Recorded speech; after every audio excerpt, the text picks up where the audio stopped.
para todos nós. Por quê? Porque nós somos um corpo cujo cabeça é o Senhor Jesus.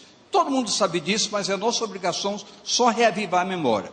Efésios 1, 22 e 23. E sujeitou todas as coisas a seus pés, e sobre todas as coisas o constituiu como cabeça da igreja, que é o seu corpo, a plenitude daquele que cumpre tudo em todos. Ora, esse corpo, igreja, olhe para a pessoa do seu lado, é um irmão, é parte desse corpo, é uma ação completa para todos nós. Nós somos o corpo. Então, esse corpo, igreja, obviamente, ele precisa ser adequado. Eu falei o quê? Adequado. Diga a pessoa do seu lado, ele está dizendo, esse corpo tem que ser adequado à dignidade do cabeça chamado Cristo Jesus. E a palavra vai nos mostrando fatos, coisas, elementos que vão consubstanciando o nosso entendimento. Olha o que nos diz Colossenses 2,19. Agora olhe para você e veja agora. E não ligado à cabeça, da qual todo o corpo, provido e organizado pelas juntas e ligaduras, vai crescendo em aumento de Deus. Por quê? Em aumento diretivo do cabeça. Então, olha o que nos diz Efésios 4, 15 e 16. Só presta atenção, quer anotar, anote, mas se precisar depois você recebe, vai estar no site. Antes, seguindo a verdade, em amor, cresçamos em tudo, naquele que é o cabeça, Cristo. Cresçamos nele, o crescimento vem dele. A palavra nos mostra que nessa diversidade de ideias, de entendimento, de participações, mas Paulo mostra logo para todo mundo, diz, olha, um planta, outro colhe, mas o crescimento vem do cabeça, o crescimento vem do Senhor. De quem vem o crescimento? Está tudo calminho, bom, mas vamos começar a engrossar um pouco o caldo. Preste bem atenção. Logo, é de extrema, eu disse extrema importância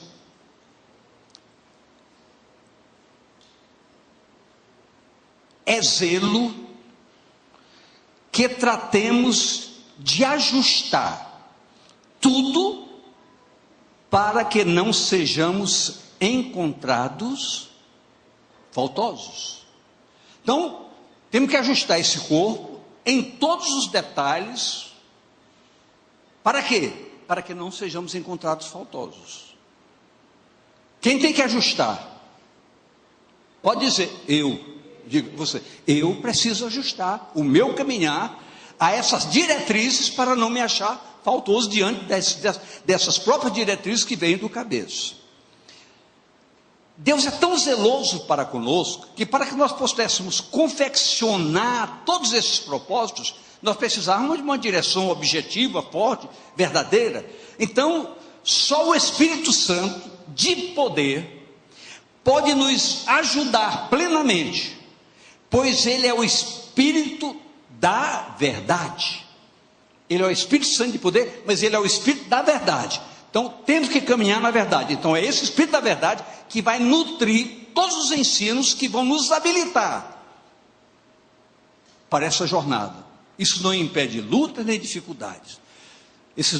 Hoje, vou mostrar algumas coisas fortes, mas na próxima terça, vamos falar um pouco sobre zona de conforto, chamada zona do equívoco ou do engano. E só o Espírito de verdade pode convencer a todos nós desses ajustes necessários. Olha o que nos diz o Evangelho de João, capítulo 14, verso 17.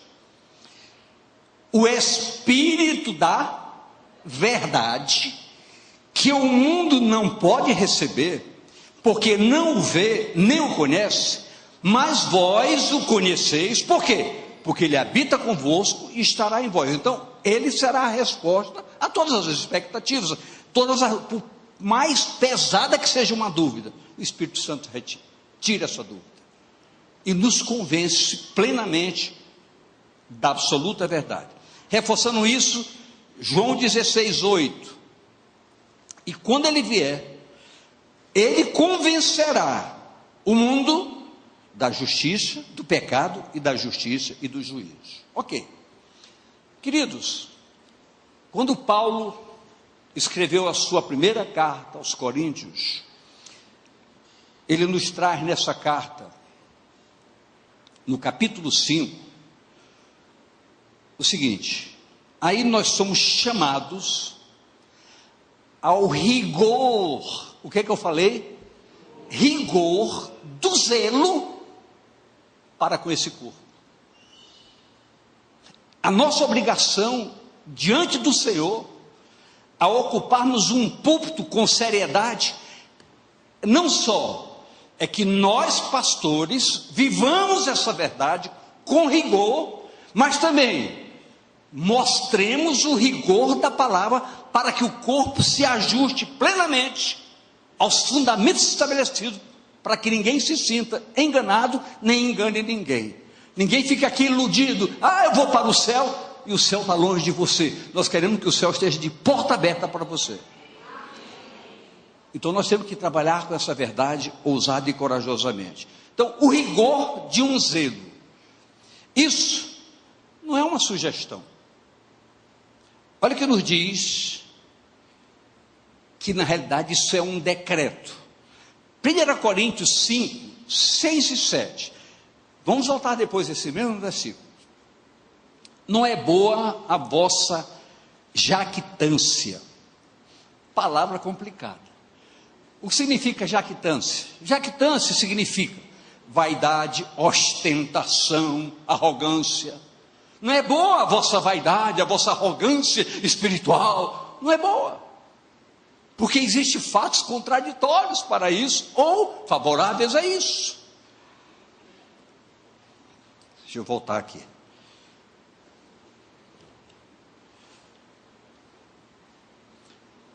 Não sabeis que um pouco de fermento faz levedar toda a massa? Um pouquinho. Certas atitudes, certos comportamentos, certos relacionamentos, um pouquinho, é nada, ou mentirinha. A Bíblia diz que um pouquinho de fermento contamina toda a massa. Alimpai-vos, pois, do fermento velho, para que sejais uma nova massa, assim como estáis sem fermento, porque Cristo, nossa Páscoa, foi sacrificado por nós. Por que razão? Para objetivar essa limpeza, como aconteceu na cruz do Calvário. Uma ação rigorosa, objetiva e clara. Ali, todos os pecados foram ou não lavados. Ou seja, por esta causa preciosa, Cristo morreu por vocês, para tirar o pecado do mundo, limpar o corpo, para ser estruturado devidamente, de acordo com os propósitos referidos no que nós já citamos anteriormente. Preste bem atenção. 1 Coríntios 5, de 1 a 5. Eu peço a atenção de todos vocês e muita seriedade para o que nós vamos falar. Preste bem atenção.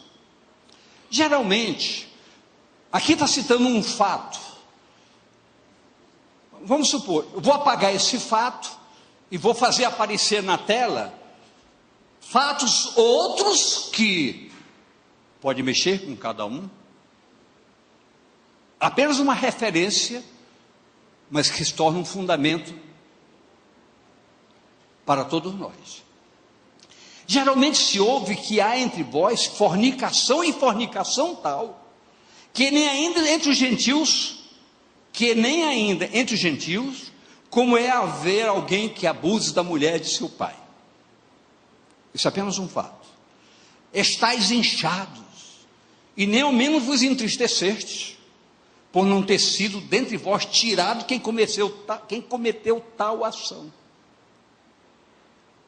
Eu, na verdade, disse Paulo, ainda ausente no corpo, mas presente em espírito, já determinei, como se estivesse presente, para o que tal ato praticou, em nome de nosso Senhor Jesus Cristo, junto vós e o meu espírito, pelo poder do nosso Senhor Jesus Cristo, seja entregue a Satanás, para a destruição da carne, para que o espírito seja salvo no dia do Senhor Jesus.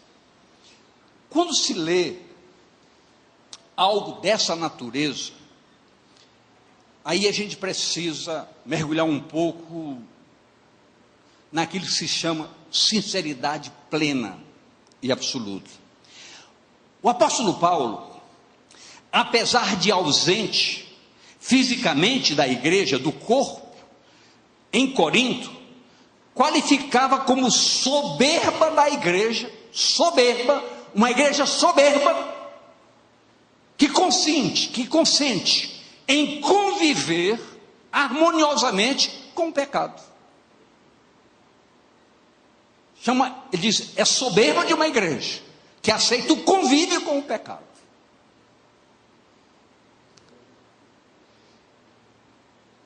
Pois não retiraram do seu meio pessoas comprometidas com esse pecado. O apóstolo sempre assim procedeu. Não foi um momento estanque, um momento isolado. Paulo sempre pugnou por essa ação objetiva de honra e respeito ao corpo como um todo. Tanto é que lá em 1 Timóteo 1, 18 a 20, aparece aqui, esse mandamento te dou, meu filho Timóteo, que segundo as profecias que houve acerca de ti, milites por ela boa milícia, conservando a fé e a boa consciência, rejeitando a qual alguns fizeram naufrágio na fé. Quando se rejeita essas coisas, naufraga na fé e as contaminações vêm. E entre esses foram Emineu e Alexandre, os quais entreguei a Satanás, para que aprendam a não blasfemar. Então, era o costume de Paulo agir com rigor. Por quê? Porque ele entendeu que o vínculo cabeça-corpo tinha que ter uma uniformidade de propósito. Se o cabeça é santo, o corpo tem que ser santo. Isso é incontestável, é indiscutível. Eu e você temos que entender. Jesus é a nossa cabeça, um santo Jesus, se nós formos um corpo santo. E todos aqui precisam pensar dessa maneira, senão o tempo vai passando e você fica para trás. Eu posso ouvir amém mesmo? Amém. Queridos, é uma verdade absoluta e nós não podemos fugir dela. Eu estou aqui com uma responsabilidade que você nem imagina, tremendo. Por quê? Porque é sério e verdadeiro falar isso e pugnar por isso. Aguarda um pouco mais. Suas palavras de Paulo, parecem ásperas, e nós ouvimos isso. Olha o mais que ele ouvia, ou tentaram fazer com que ele ouvisse. Para alguns mesmo, é qualificado como o quê? Falta de amor. Onde é que está o amor?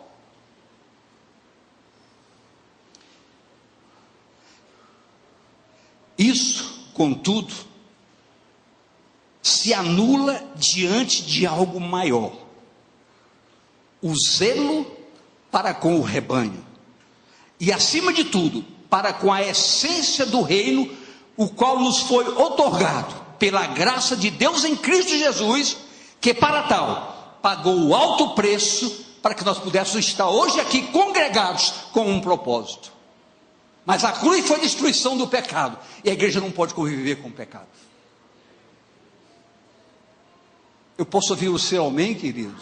Então diga, eu, como corpo, não posso aceitar, sendo soberbo, concordando com o pecado no meio desse corpo. posso fazer isso, querido.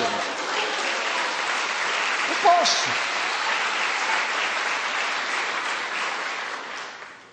Os discursos parecem que, dentro de uma progressão clara e objetiva, ele precisasse se tornar cada vez mais amenos, suaves. É verdade. Mas na realidade, essa palavra, ela é suave. Por que ela é suave? Porque ela é objetiva. Um propósito. Qual é o propósito que ela é objetiva? Alertar enquanto é tempo. Isso é bem para todos nós, isso é graça de Deus para todos nós, não nos manter enganados, mas entendendo que é tempo, verdadeiramente tempo, de buscar a Deus. A Bíblia diz que a terra está contaminada por causa dos seus moradores que não conhecem a verdade, que vivem em engano e mentira. Nós fomos levantados por Deus para resplandecer neste mundo, como luz neste mundo, acender uma luz diferenciada e mostrar um caminho verdadeiro. E esse caminho só pode ser mostrado se nós caminharmos neles e vivermos esse caminho. Não existe outra forma. A permissibilidade é um processo de contaminação. Permissiva.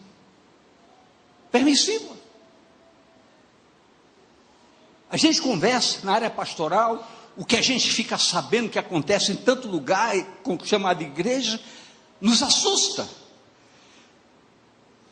Mas nós não podemos, por hipótese alguma, apesar de assustados, fugir ou termos medo de encararmos essa verdade. A falta de exemplos reais e verdadeiros agrega jurisprudência perniciosa. O que é jurisprudência? É copiar alguém que tem a aprovação, muito embora cometendo erro, que consente num, consente no outro. Dá para um, tem que dar para o outro. Isso é uma jurisprudência mentirosa, enganosa, perniciosa e satânica. Satânica.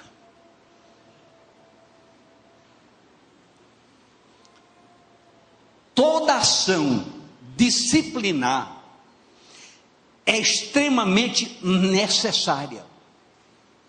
Precisa objetivar pureza no meio do povo de Deus. Precisa objetivar, precisa trabalhar, precisa trazer à existência um plano real e verdadeiro, um projeto de vida para a igreja de maneira diferenciada. A Bíblia fala sobre o mistério oculto. Esse mistério oculto chama-se a igreja que seria levantada para mudar a história. Eles não podem mudar a nossa história, mas nós podemos mudar a história deles. Nós temos armas que eles não têm, e dela não sai bala, não sai fogo, não sai fumaça, sai vida, sai poder, sai transformação, porque é o poder da oração de uma igreja viva e verdadeira.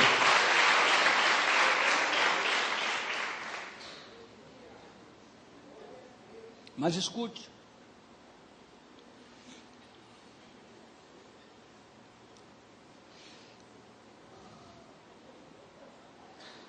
precisa objetivar pureza no meio do povo de Deus, focados no alto preço que foi pago para que isso acontecesse. Isso já vem desde o começo, desde o plano anterior, da antiga dispensação. Olha que nos diz Êxodo 12:15. 7 dias comereis pães árvores. Ao primeiro dia tirareis o fermento das vossas casas, porque qualquer que comer pão levedado, desde o primeiro dia até o 7º dia, aquela alma será cortada de Israel. Então, essa limpeza, esse projeto, não foi invenção de um homem chamado apóstolo Paulo. É a realidade viva da palavra de Deus. O apóstolo amplia essa diretriz, vendo tais atitudes como uma festa de celebração. Preste bem atenção, festa, vamos fazer uma grande festa hoje aqui, vamos celebrar o Senhor hoje aqui, como? Confessando o pecado, arrependendo, mudando nossa história, festa de celebração. Olha o que ele diz aqui, verso 8, pelo que façamos festa, não com fermento velho, nem com fermento da maldade e da malícia, mas com os asmos da sinceridade e da verdade. Uma igreja levantando, dizendo, agora sim, nossa vida está no altar, nós temos uma vida de oração, nós caminhamos a palavra, e isso é motivo de festa e de alegria para um povo chamado o povo de Deus. Dê um brado aí, dê um grito, levanta a sua voz, é um fundamento de verdade. Uma igreja reconhecida como uma igreja santa, pura, limpa, caminhando para o céu. Uma igreja que foi capaz de arrancar os impedimentos, tirar toda a roupagem velha e colocar uma roupagem nova, focando aí a sinceridade e a verdade, com fundamentos de alegria para todo o povo. Não se trata, queridos, de rigor. Nós não estamos falando aqui de rigor. Vocês são muito rigorosos. Eu já ouvi isso aqui. Claramente. Teve gente que saiu dessa igreja por dizendo, vocês cobram muito. Vocês querem muita perfeição. Nós não queremos perfeição. Nós queremos ir para o céu, queridos.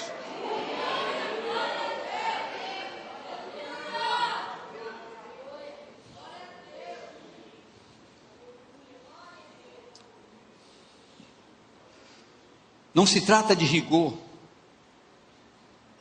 simplesmente, e sim de sinceridade objetiva, para que o bem-estar do ambiente onde nos reunimos para adorar ao Senhor seja um ambiente capaz de afetar quem adentra nesse recinto. Ao entrar aqui, possa sentir o cheiro suave da sua presença, possa sentir o gozo da sua presença, possa sentir um ambiente leve, sadio, limpo.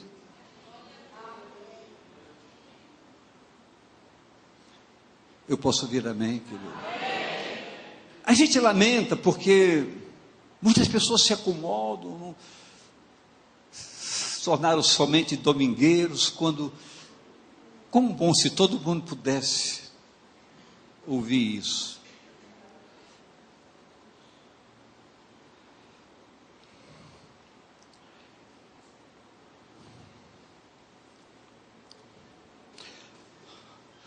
Vocês estão me entendendo? Sinceramente. Eu quero saber se vocês estão entendendo mesmo.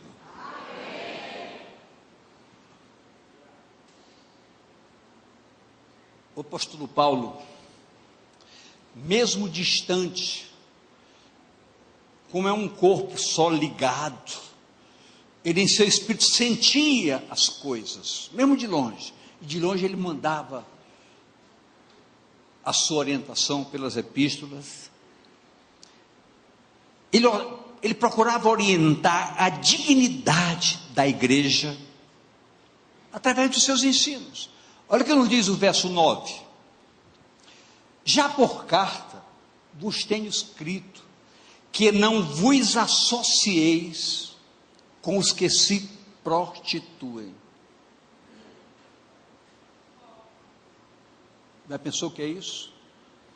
Mas é muito mais grave ainda.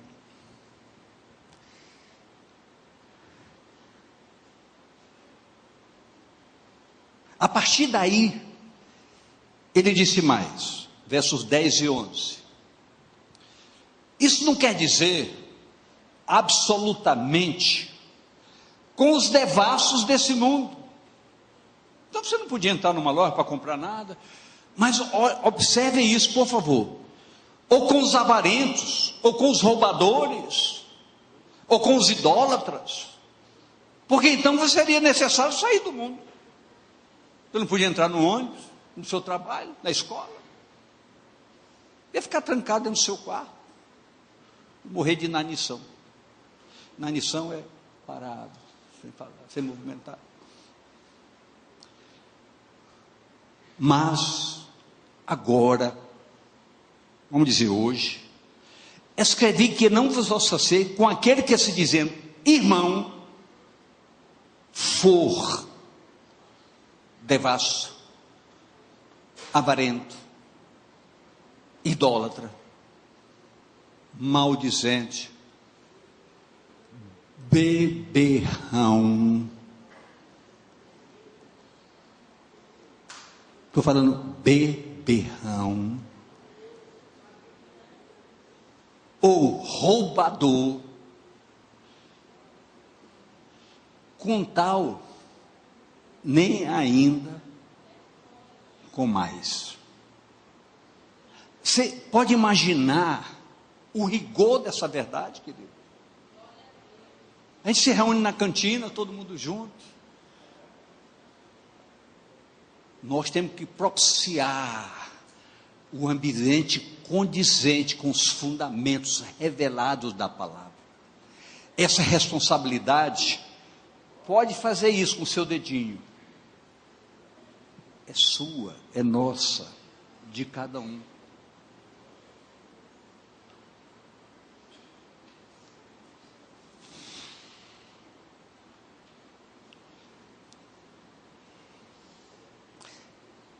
Paulo tira dúvidas de algumas coisas que a gente enfrenta no dia a dia. Nem ainda com mais. Vamos falar agora com a simplicidade. Não parece um exagero uma coisa dessa? Não parece um exagero? Não, você não pode comer com a gente. Está fazendo acepção de pessoas. Isso é rigor da lei, nos condena. E se for uma pessoa com alguma distorção, olha os homofóbicos, isso. Queridos, o rigor da lei espiritual nos protege. Nós temos que agir sabendo que Deus não permitirá sofrermos dano pela verdade. Mas o que a palavra diz, se você tem uma vida perniciosa, você não merece nem que a gente coma com você. Se eu tiver uma vida errada, mesmo estando no púlpito, você não merece sentar perto de mim para comer comigo. Eu sou indigno da companhia de vocês. Queridos, eu sei que hoje não tem aplauso, eu sei que hoje não tem elogios, nem precisa, que isso não nos nutre. O que nos nutre é a nossa consciência tranquila. Mas uma coisa eu sei, eu vou roncar essa noite, dormir tranquilo, porque eu abri a verdade da palavra para todos nós.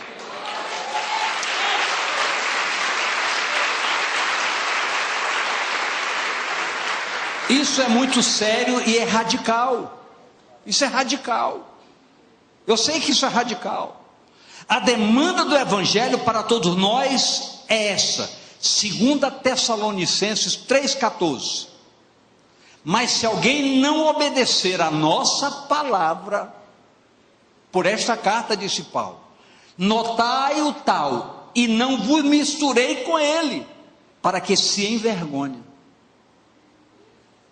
Então, queridos, é a hora de acordar da letargia, do sono letárgico pernicioso. É hora para mergulharmos em fundamentos claros. Agora, isso não é um decreto em caráter definitivo, porque se buscarmos 2 Coríntios 2, vai mostrar que o penitente pode ser reincorporado ao corpo, reencaixado no corpo. Se ele se arrepender e mudar, ele volta à sensatez, ele é reincorporado. Todo mundo tem direito a se arrepender. Todo mundo tem direito a mudar. O que ninguém tem direito é de enganar os outros com mentiras. E continuar tendo uma vida torta, se fazendo de santo. Isso não pode. Mas Paulo aborda no capítulo 2, que o penitente, aquele que se arrepende, pode ser reincorporado, pode ocupar o seu lugar na mesa do jantar. A vigilância, igreja, precisa ser de todos nós. Olha o que nos diz os versos 12 e 13. Porque tenho eu de julgar também os que estão de fora? Não julgais os que estão dentro? Então, os que estão dentro têm que ser julgados. Mas Deus julga os que estão de fora. Isso é com Deus lá fora. Tirai, pois, dentre vós a esse iníquo. Leve para que ele se arrependa, ele mude. Senão ele não pode ter lugar de um assento privilegiado de poder estar sentado na casa do Senhor, louvando ao Senhor com alegria, podendo ter momentos de contrição feliz. Perguntar mais uma vez. Vocês estão me entendendo, por favor? Não se trata, grave bem isso, não se trata de gerar preocupação para nós. Nós não temos que ficar preocupados. Nós temos que ficar conscientes de que todos são informados radicalmente dos fundamentos da verdade. Mas para que todos nós possamos pensar no melhor para a edificação da igreja, tem que pensar o melhor. Ainda que eu gostaria que vocês prestassem bem atenção no que eu vou dizer agora. Ainda que algumas coisas tenham passado despercebidas, e nós pedimos perdão por isso, a nossa obrigação é reconhecer também erros. Nessa consciência, hoje, não podemos deixar de acatar com fidelidade essas diretrizes básicas da palavra.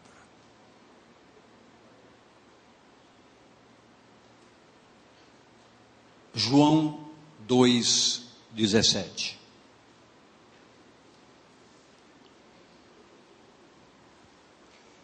João 2,17. E os seus discípulos lembraram-se do que está escrito: o zelo da tua casa me devorará. Isso se repete lá em Salmos 69:9, que diz: pois o zelo da tua casa me devorou. Queridos, a dignidade e a humildade de um Senhor chamado Jesus, Ele confia tanto nesse processo real e verdadeiro para a igreja, que Ele diz que Ele é a nossa vida. Se Ele é a nossa vida, sendo o cabeça, é porque Ele acredita que o corpo pode ser na mesma dimensão de caráter dele. E eu louvo por causa disso. E digo de todo o meu coração: Senhor, o que depender de mim, essa igreja vai para o céu. O que depender desses pastores dessa igreja, essa igreja vai para o céu de maneira objetiva e segura. Vamos nos colocar de pé e vamos dar um aplauso ao Senhor primeiro.